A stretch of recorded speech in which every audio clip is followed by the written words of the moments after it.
Hey, I know you. You know me. My name is Chris Rubio. Welcome back to part two. Yes, the first time we've ever done a two-parter. Part two of episode 4, Decades. We're talking about gun restrictions and laws. For those that did not watch the first episode of this show, you better, because it's phenomenal. And it got so good that we had to break it into chunks. We've got Bill Geiser, Jim Gingrich, Jim McElroy, Joe Nolan, and we are discussing gun rights and gun restrictions. And where we left off was Jimmy Mack brought up a great point of the guns are used so much in media nowadays that we love them. We accentuate them, we embrace them. It's in every movie. We were just talking, Jim, before the commercial brought up how John Wick 4 is coming out. And my thought is this, Jimmy Mack, will come back to you since you brought it up so astutely. Why don't they, if the media in Hollywood is so gun, oh, no, but they still make guns, yay, why don't they just stop making movies with guns? It's hard. It's hard to have a hero with a bow and arrow and a sword, unless it's Lord of the Rings and they're slaying dragons. So I mean, we want. I mean, once like I opened up with, this is how our country was formed with the gun. You know, we fought for our independence. We fought for the right to have certain rights, not be dictated by a government that we don't want to have that rule over us. So we're very entertained by the notion of having guns. Guns present power. It presents a sense of strength. You know, you can take the biggest wimp in the world. You give him a gun in his hand, he can become, Rambo. You know, he can become anything that he wants to be with that gun in his hand. So, like we were talking before we cut out, like growing up in my neighborhood, you know, I have friends who had guns. Their parents didn't buy them guns. Where were they getting the guns from? They was in a gang. They probably got it from the big homie. Where was the big homie getting the gun from? So it's all these layers to how these guns are hitting the streets and how things are happening when these people aren't licensed gun carriers. These people aren't going through what the person who wants to enjoy their guns and be responsible. They're not going through those avenues. So putting bans and restrictions on these people, that they're going to go around it, like we were talking about earlier, because you go to a building that says no guns, it's not going to deter anybody. It's not going to stop them. So when Hollywood does this, and we just had an example of one of our favorite athletes, Ja Morant, you know, he's at a strip club with a gun. Who goes to a strip club with a gun?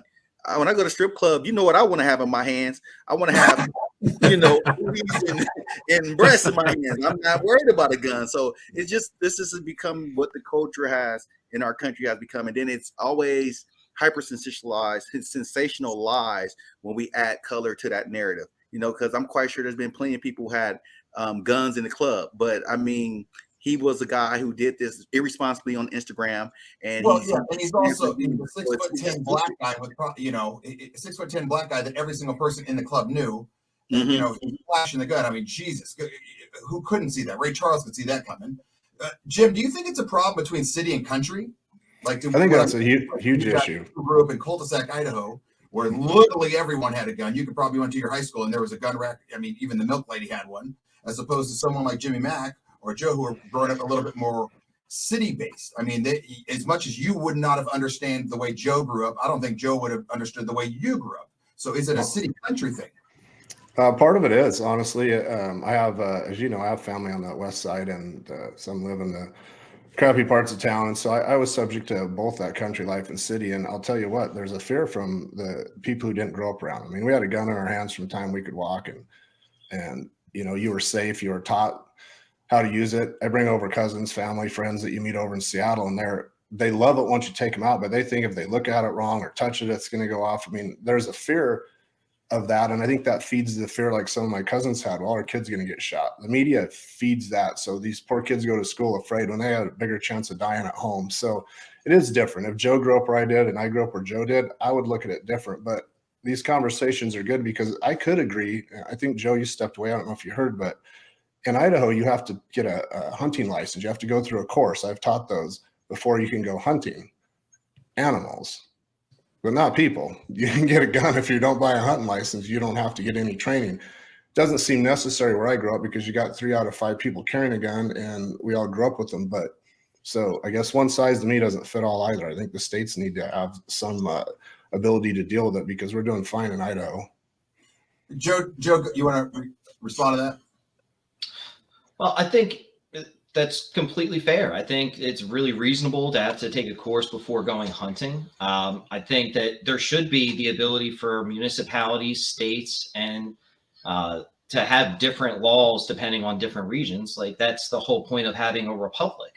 I think that the struggle is because it's become so politicized that you can't take any kind of action whatsoever without it turning into a left versus right argument, as opposed to trying to even agree on what the facts are. I think we run into the same problem tonight. But I think, what Jimmy Mack said really leads to closer to the truth, which is, it's a societal thing. And, the truth is that a city isn't a big suburb and a city isn't like an overgrown rural area. It's its own different thing.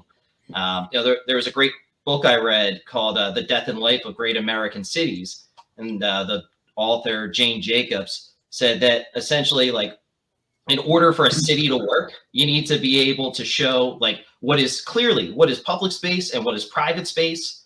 Second, there has to be eyes on the street.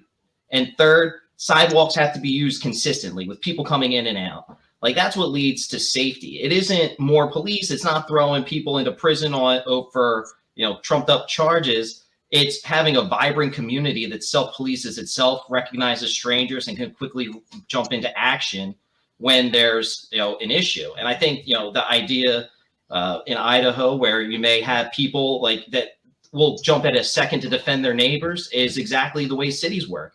The problem is you just it increases the danger every time when anyone can have a gun without any restrictions. And I think we all agree that that's not the way it should work, but right now it is. But hold on, Joe, because I heard something at the beginning of your statement, and tell me if I'm wrong, about when we did the first part of the show last week, you said that there should be a national law. Now, right now, what you just said is there should be different laws per states. So which one is it? Absolutely. Well, I think you should have national law that has a minimum, just like we have for a lot of other regulations, that allows for reciprocation between states to avoid the patchwork of laws we have now. But if you say every state has to have at least this, but you can increase them in certain areas, I think that's the beauty of the republic. What laws are across the board? Because I know in Idaho you start driving at 14, where California it's 16. And in Idaho you can have a beer at 21, but in like Green Bay, Wisconsin, you can take your kid to the bar as long as he's with you at like 16 or something like that. So which law are you saying that is the uniform one? Is what I'm confused with.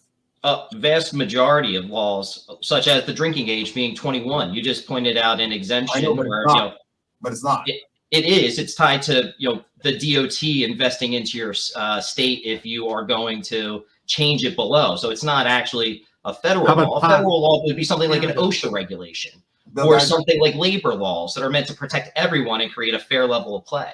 Oh, don't get me started on labor laws. There is ambiguity. I mean, we have a federal law against cannabis, but how many states have approved it for recreational use? Not Idaho. I mean, it illustrates a point that there is ambiguity. We're not going to solve that problem anytime soon. I think when it comes to guns, the genie is out of the bottle. There are over 400 million guns in the United States. That's more than one. We have more guns than citizens. Over 50% of the households in America own one or more guns. So we're not going to bring them back in. We're not going to collect them and confiscate them.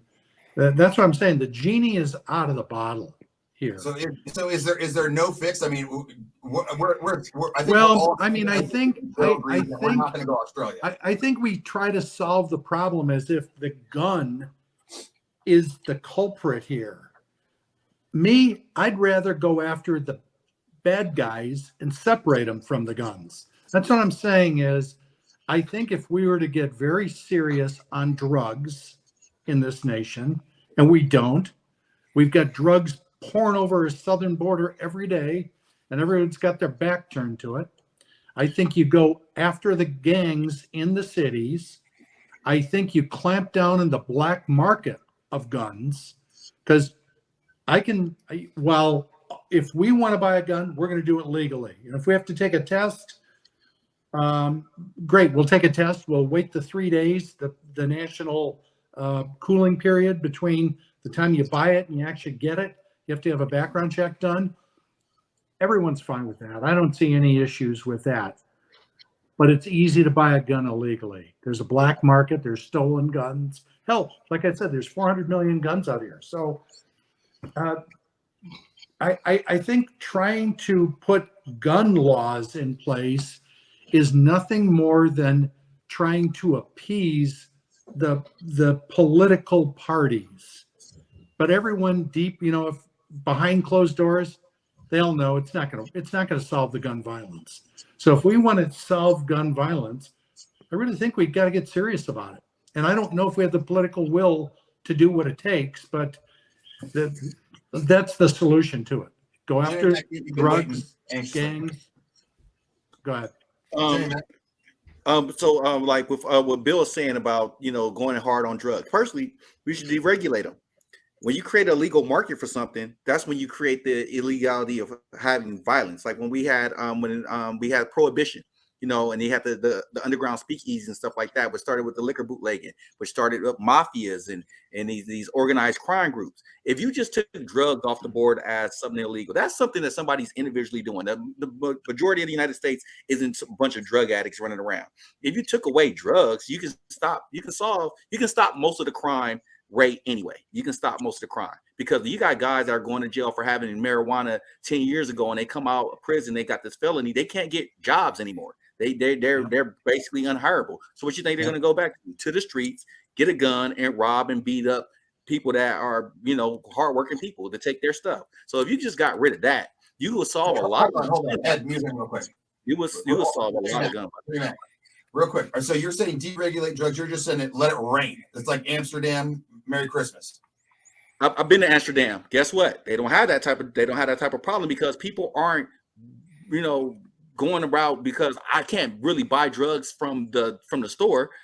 I got to go beat somebody across the head so I can get to the drug dealer who's a dangerous person in himself. If I don't have the money, or if he gave me some drugs on confinement and I can't pay him back, I'm going to be a statistic. I'm going to get shot with a gun. So if you just get rid of this type of that type of thing, that cuts off part of that crime and parts of some of that gun violence in Chicago, in the major cities, because it's organized, unorganized crime that controls guns and drugs that are hurting each other. So that you can get rid of that right away. You can knock that down. But do we really want?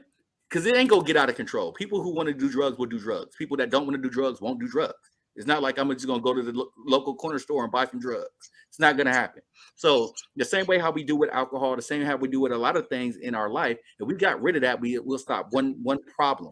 Now, when it comes to the guns, I mean, once again, I'm still a believer of getting trained for the guns, to get people to teach, to have classes to teach them how to operate and responsibly have guns. But I know the gang violence that sparked in the 80s and 90s in LA was over drugs. It wasn't about, you live on this. Okay.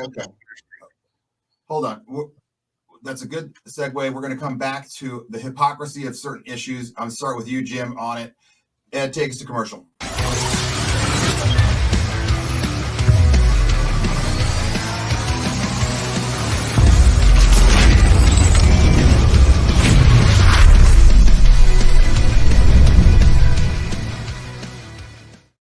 Welcome back to your favorite show on NGBN.TV. This is Decades, where guys from their 60s, 50s, 40s, 30s, and 20s, when they're not faking taking the finals, are all talking about topics that you normally would not talk about. Tonight, we're talking about gun restrictions and laws. We're going all over the place. Jimmy Mack just threw out a bomb of, hey, it's all about drugs. Legalize the drugs, let it rain, and we won't have any problems with it. That is one way to look at it. Jim, I have a feeling you might agree with that, but I'm going to take you in a different path right now. Do you think it's extremely hypocritical that all the politicians say no guns, no guns, no guns, but they're surrounded by people with guns, with guns, with guns? Oh, 100%. I mean, both parties have been the party to do as I say, not as I do. And that's disheartening for both parties. That to me is a bipartisan thing. They don't follow their own rules. They think they're better than everybody else. They know there's threats to them. There's threats in this country. So it's complete hypocrisy. They're able to defend themselves and we cannot, and they want to tell us what type of gun, when, jump through hoops. I mean, these people, most of them have worse records than we do. And for the record, I do agree with Jimmy Mack 100%, because a lot of that crime is homicide is 2 black men. And most of that is because of drugs, getting put in jail for a victimless crime many times. And if they were legal, you would take that part out of it, and you would certainly start solving some of that problem, because we all have to get drug tested for most corporate jobs. It doesn't matter that it's legal in the state, it's federally illegal. So you're not going to add a whole bunch of people doing them.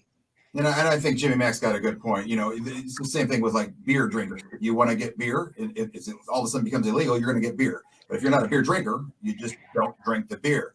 Bill Geiser, what's your take on this whole stop the drug thing? 'Cause I have a take, and I'm going to just let you guys feed into it a little. I think Jimmy Mack makes a good point. I mean, I think part of the problem is called the logistics, the supply chain of drugs. The people who deal drugs, the distribution channel, they're not really nice people. And I think if you sort of legitimized it, you'd get a different culture in the drug business. I do think that there's, you still have an addiction, homeless problem, but that's somewhat related, but it's not so much on the homicide end of things. But by and large, I think Jimmy Mack makes a good point. Joe Nolan, I have a question for you. If I gave you a magic wand and I said, fix the gun problem now, what would you do? Like, you're not even the leader, you're a dictator. Oh, finally. It's easy. Get rid of the guns. We've been saying it all night. The genie's out of the bottle. You telling me I can put the genie back in? Easy. Get rid of the guns. Okay, no more gun violence. You and Beto. Yeah. Are you saying, like, literally, let's get all the guns and we throw them into this fictitious volcano? You just said if I was a dictator with a magic wand, how do you get rid of gun violence? You get rid of the guns. Like, everything else is just a matter of how much gun violence are you willing to accept. Knocking on my door to get my gun? Yeah, come get them.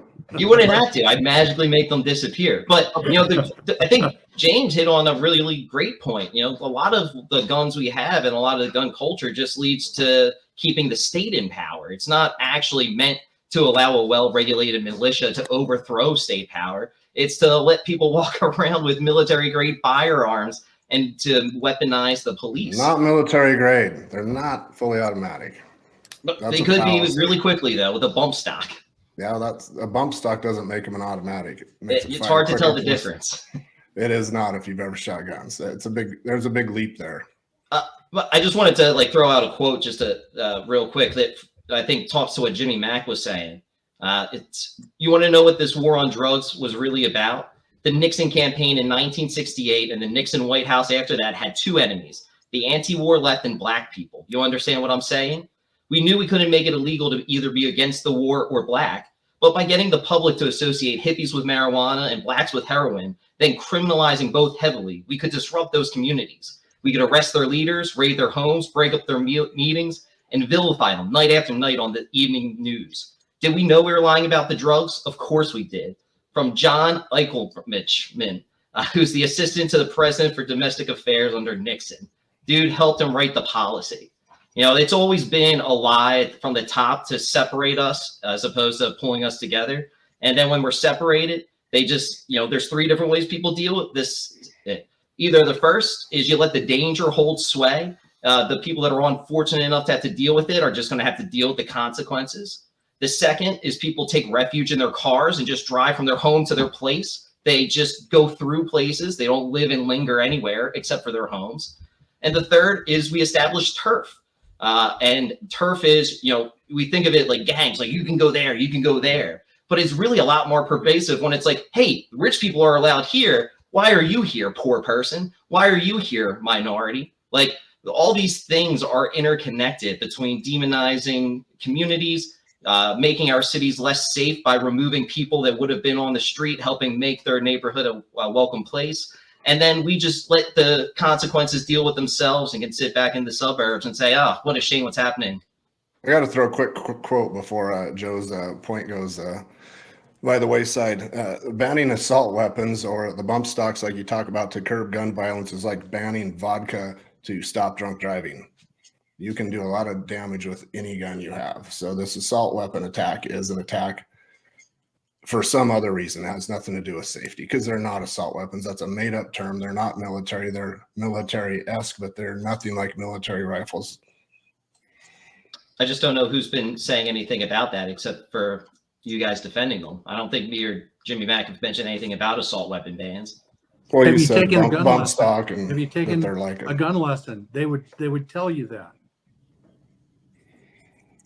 We're going to come back with our final thoughts. I got to be honest, Joe, you kind of confused me, but I think in a good way.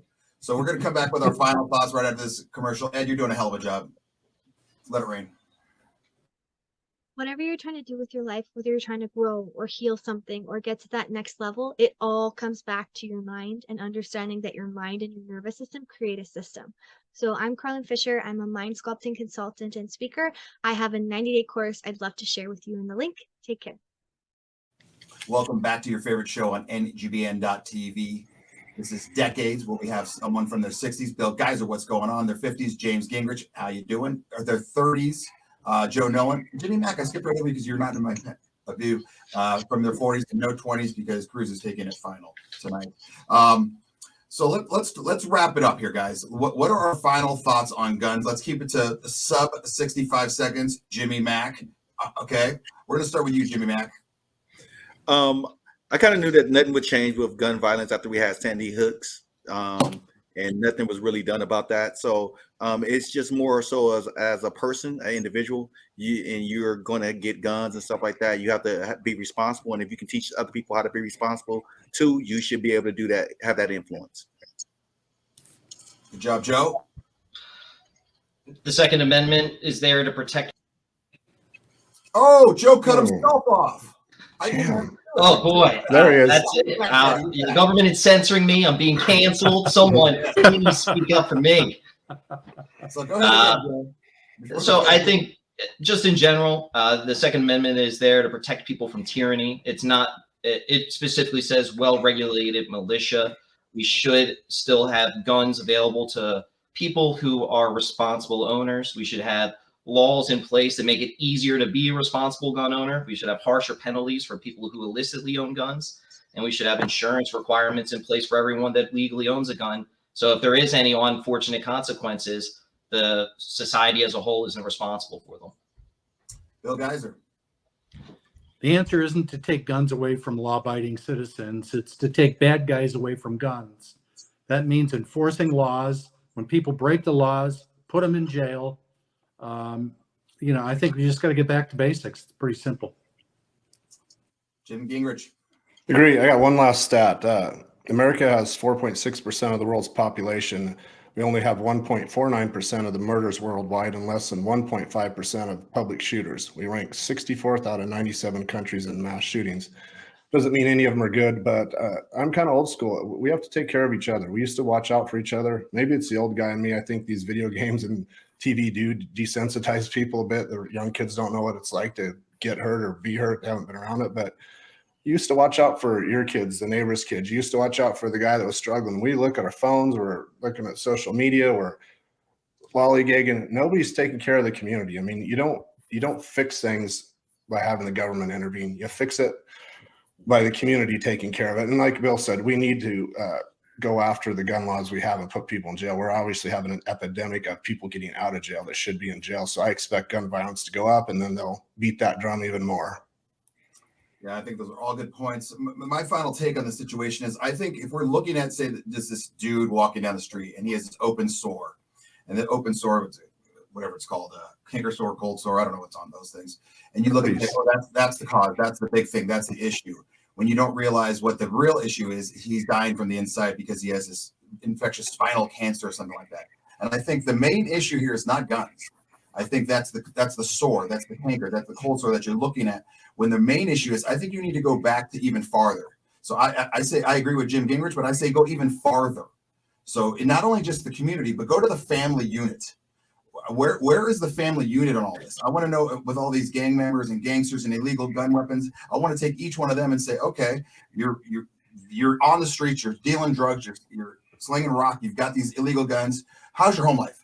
Where's mom? Where's dad? Where's aunts? Where's uncles? I have never seen them. Okay, so let's check the next guy. And I think if we did that, it really got to the root of the problems, like Jim was saying, the community, but not only within the community, go into the home. I think if we went into the actual home of every single person and we attacked that, I think that would be a little bit more stronger of a situation, and guns honestly wouldn't be an issue. That's just my take. That's what we're going to wrap it up with. I'm going to have the last word because I'm the host. Ed, you've done a phenomenal job. You did a great job of being on mute the whole night, but now we're going to allow you to talk. Who is the winner for tonight? You know, my 30 seconds to talk. It's my favorite part of the show, actually. You know, it's the great time. You know what? I just want to say I think it was a very hard decision tonight because I think everybody brought their A game, and this is a very tough subject, but I'm going to give the edge to my other Idahoan friend, Mr. Gingrich is our winner tonight because his point about the way about learning about guns, about how he was brought up and stuff, I think that has a large impact on the lack of understanding about gun safety and so on as being a part of the life. So, but great job by the whole panel, guys. I agree. Great job by the whole panel. And those of you that are watching, obviously, thank you for watching your favorite show. Make sure you keep sharing it, and not only sharing the show, but share the topic. It's okay to learn how to speak to people that do not agree with you. Okay, you can agree to disagree, and maybe you'll take some tidbits home and say, oh, now I understand where this guy's coming from. It's okay to talk to different people. On that note, cheers, gentlemen. Cheers, gentlemen. Cheers. Good show. Next week, guys. Next time.